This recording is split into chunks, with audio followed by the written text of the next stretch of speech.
Jadi ini merupakan pertama juga dari pengenalan daripada alat yang baru kita beli ini, 3D printing.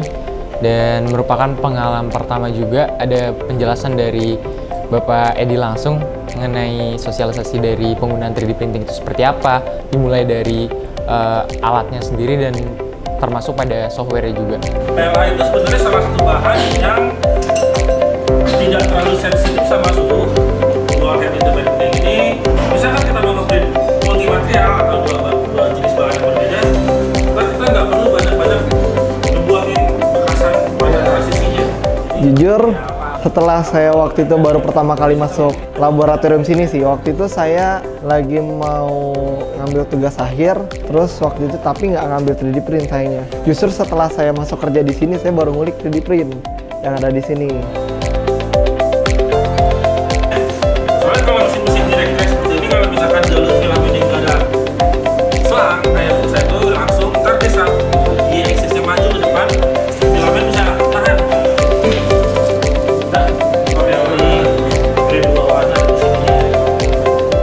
Ini pengalaman baru sih, karena sebelumnya tuh saya baru mainin yang cuman single extruder aja, dan ternyata banyak fungsi yang lainnya lagi, kayak misalkan tadi mungkin ada duplikat langsung mirror ya tadi ya, mirror dari extruder 1 ke extruder 2, jadi bisa langsung bikin the object at the same time gitu.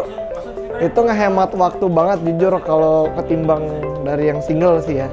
Dan barusan lihat hasil printingnya itu cukup detail sih menurut saya ya, karena buat set Z levelnya itu mungkin itu pengalaman baru juga. Itu manual kan tadi kan, ada yang manual. Kalau kemarin tuh dari pulsa sendiri, pengalaman saya tuh pakai sensor, langsung sensor pindah. Cuman kalau tadi Pak Edi sempat ngejelasin, itu mungkin pengalaman baru sih yang mungkin mesti dibangun habitnya kali ya buat bikin si Z levelnya itu seru sih.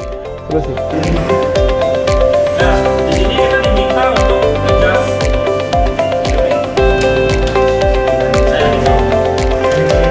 Oke, coba sekarang.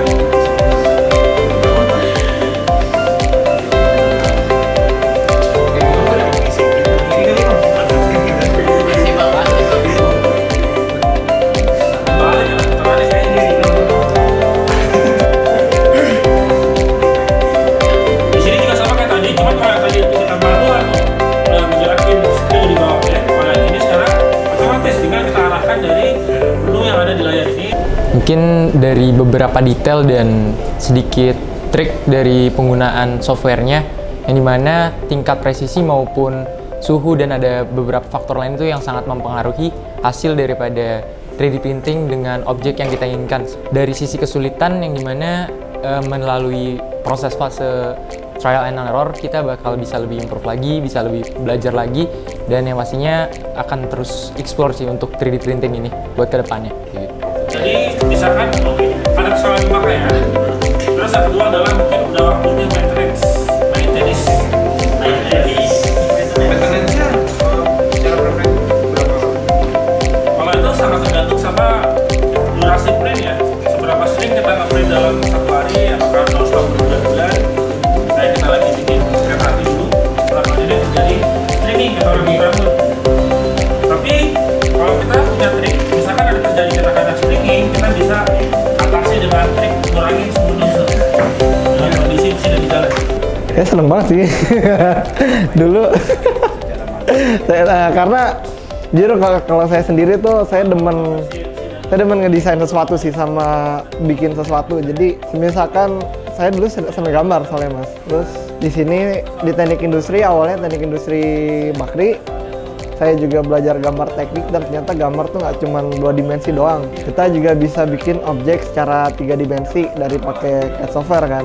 Dan ternyata dari CAD software sendiri itu bisa bikin objek realnya gitu loh. Itu yang bikin saya senang banget. Jadi misalkan saya mau bikin action figure lah, atau misalkan saya waktu itu tuh bikin fixture, pengalaman sempat bikin fixture sih buat alat bantu Dobot juga, buat Dobot Vision waktu itu. Itu punya kepuasan sendiri sih, kita bisa ngedesain sesuatu yang akhirnya berguna gitu loh buat yang lain. Itu sih seneng, kalau ditanya seneng banget.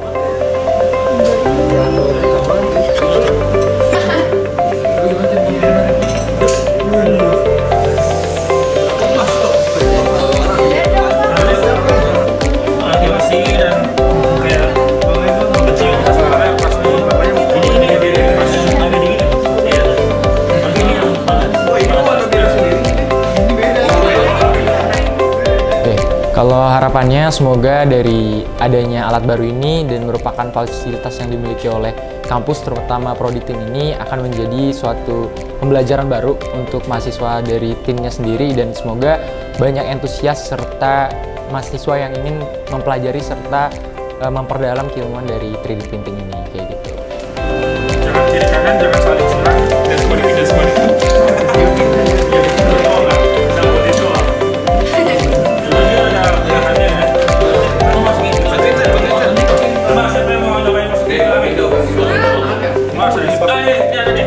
Misalkan dalam kondisi tertentu, ini bantu ini dulu, terus ada pegang dari sininya, bantu selang. Ini kan dalam ini busuk nih, itu boleh pakai dulu. Jangan busuk. Ini pakai pantol.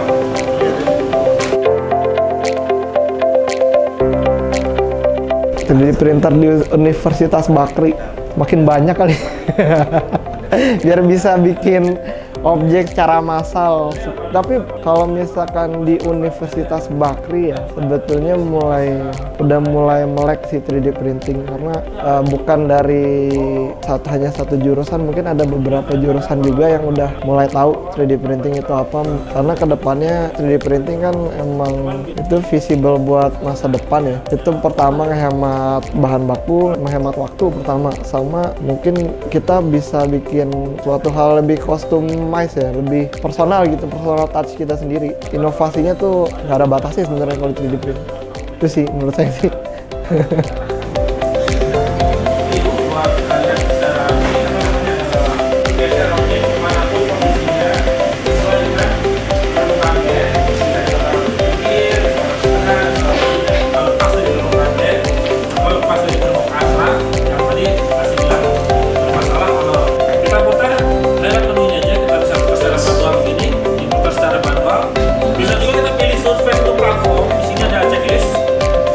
Platform ini buat mengaktifkan.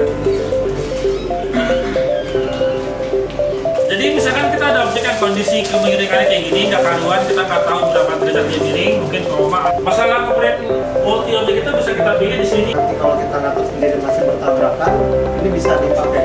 Iya. Bisa juga kita atur space between one.